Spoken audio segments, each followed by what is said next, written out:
રવજી હોઈ ગયા છે, આખું ઘર હોતું હશે. અત્યારે મારે જાવું જ પડશે.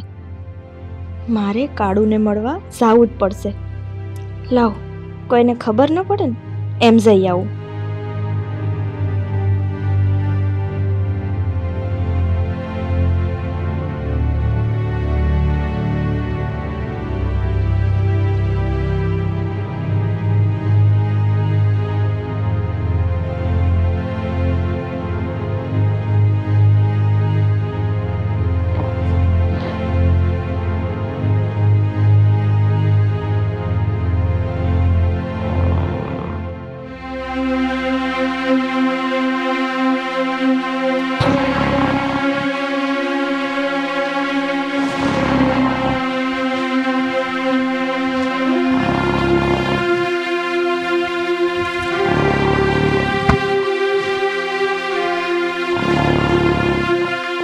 રવજીન બાપુ, રવજીન બાપુ, તમને કહું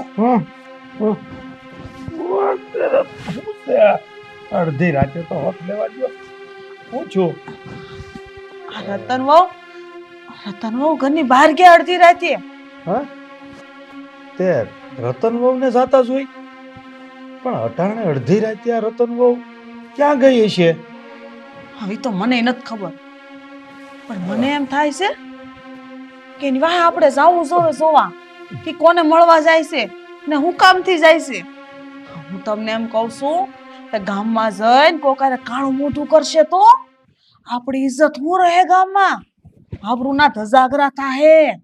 તું શાંતિ રાખ, અને હું છે ને આ વહુની વાહે જાઉં છું, અને મારી રીતે જોઈ જોઉં કે આ આખું રહસ્ય છે હું. પણ તમારે એકલા નથી જાવું, હું આવું છું ભેળી. હા તો ખાઈ માં ધોકો લઈ લઉં.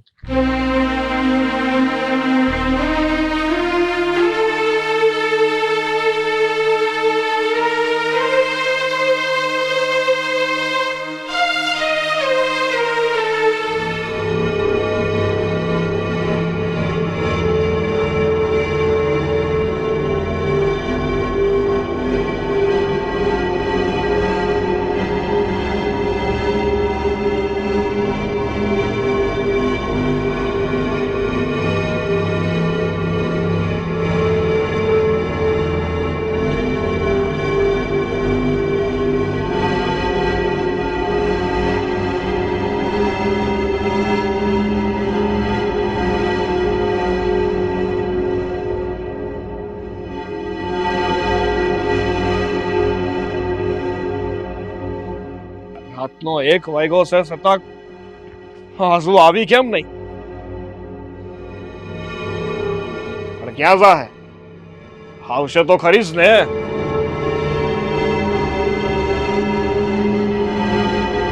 આવો, તમારી જ વાટ જોવાઈ રહી હતી.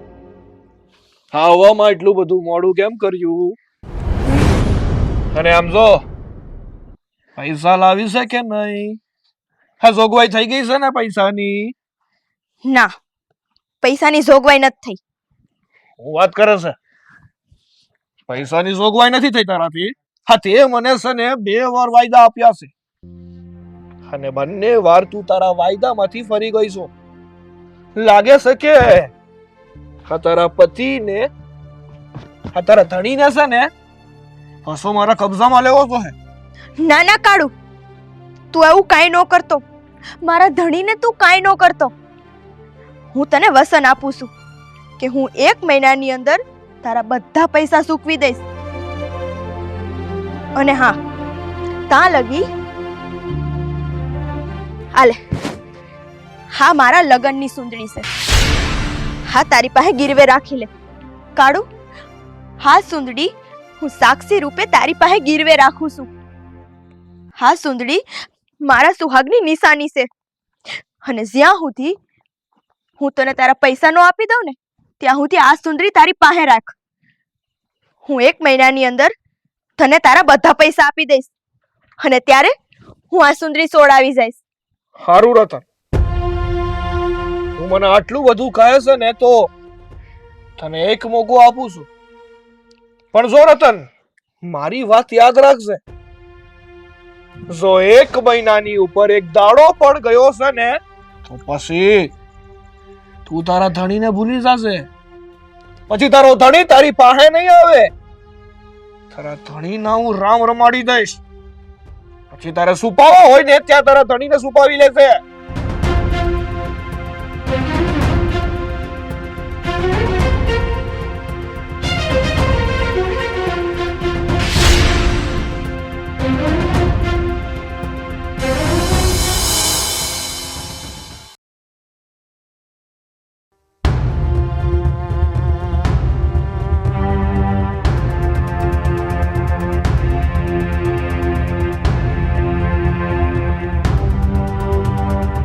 એ રતન, અડધી રાતે કોને મળવા ગઈ હતી તું? હા, ક્યાં હતી આખી રાત તું?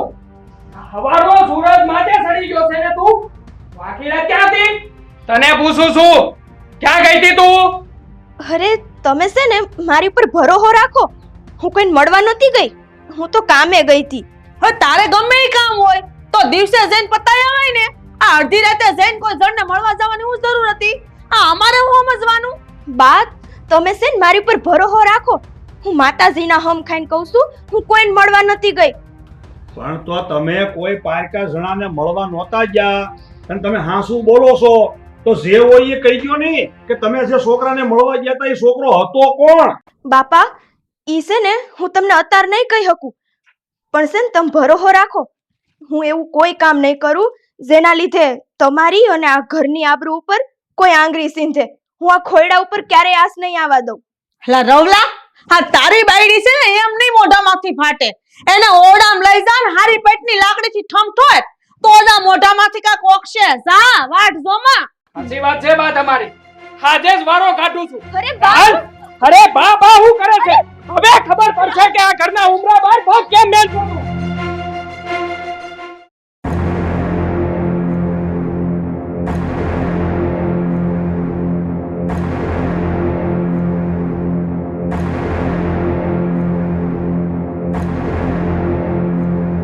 સરદાર.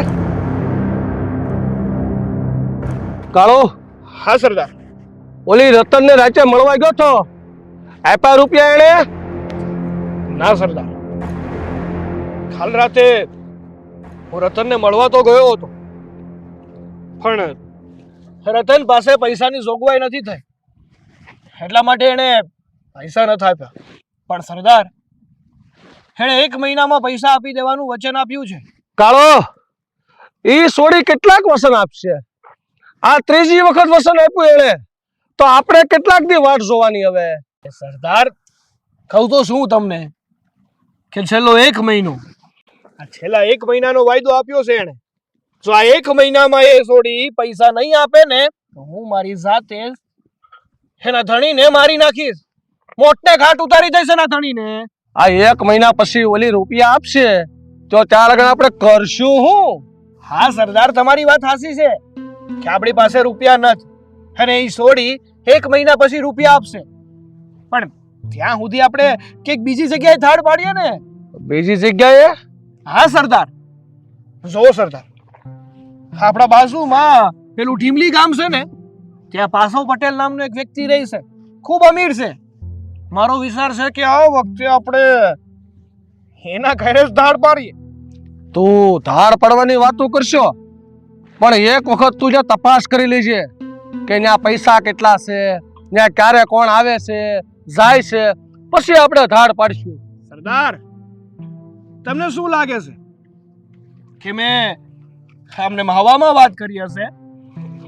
મેં મારી રીતે બધું જ જાણી લીધું છે અને પછી જ તમને વાત કરી છે.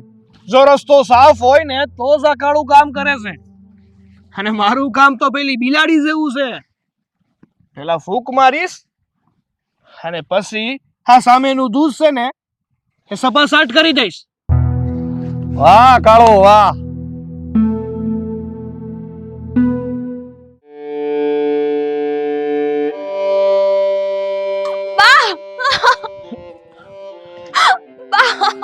રતન શું થયું? અને આ બધું તને શું વાગ્યું છે બેટા? બે બે પેલા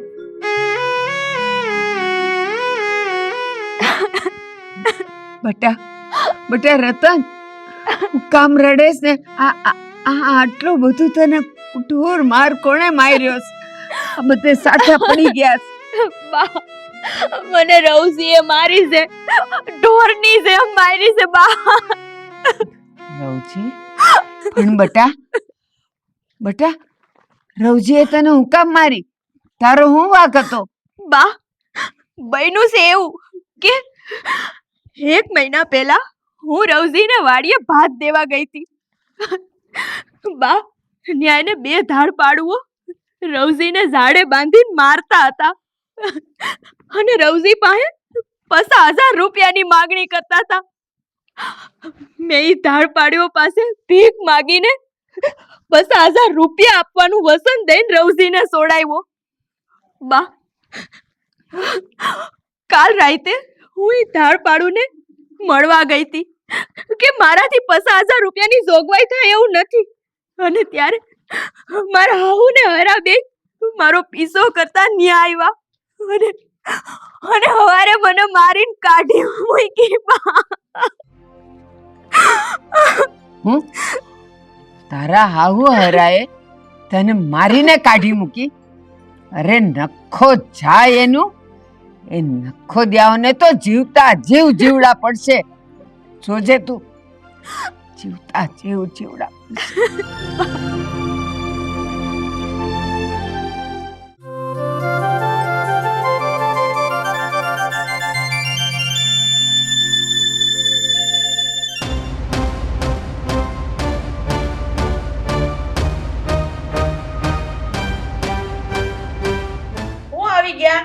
હું ઈ કહેવા આવી છું કે તમે બે માણા નથી, જાનવર છો જાનવર.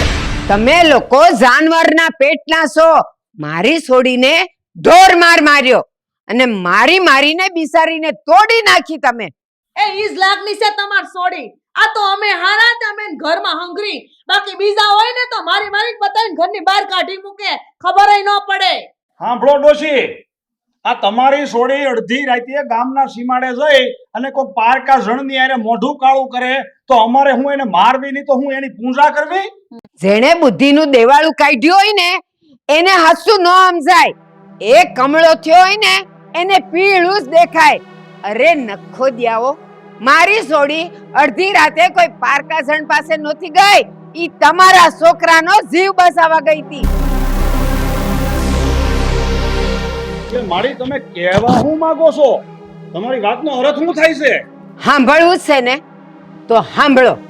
આ પંથકના બધાય ધાડ પાડુઓએ તમારા છોકરાને પકડીને ખંડણી માંગી હતી. ખંડણી. અને મારી રતને ત્યાં જઈને એનો જીવ બચાવીને 50,000 ની ખંડણી આપવાનું કીધું હતું.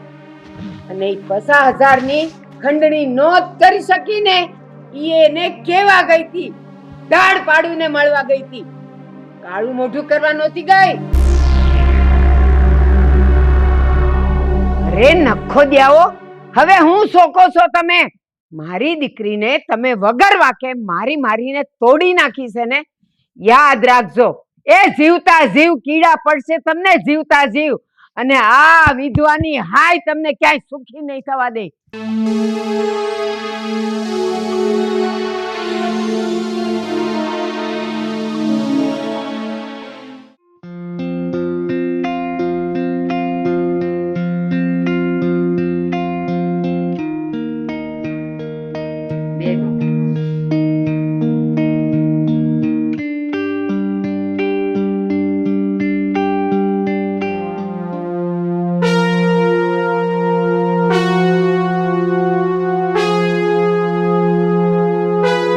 શ્રી કૃષ્ણ બા.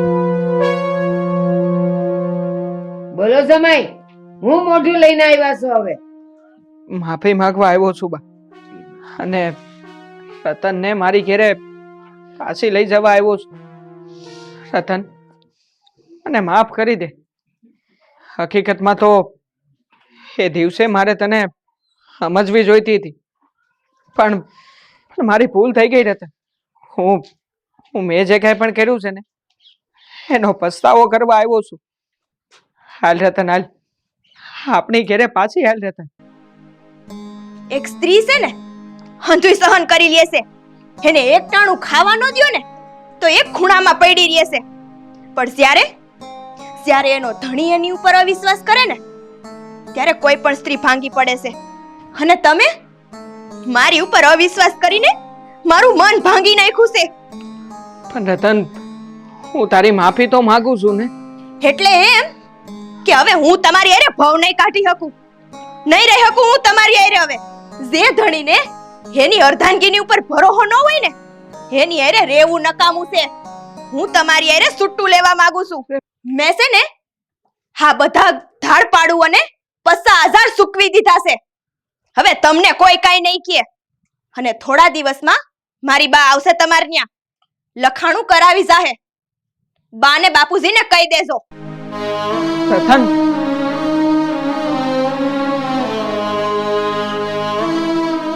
હજી હું સાંભળવાનું બાકી રહી ગયું છે અને હું મોઢે ઊભા છો તમે. જાઓ હવે અહીંયાથી, જાઓ.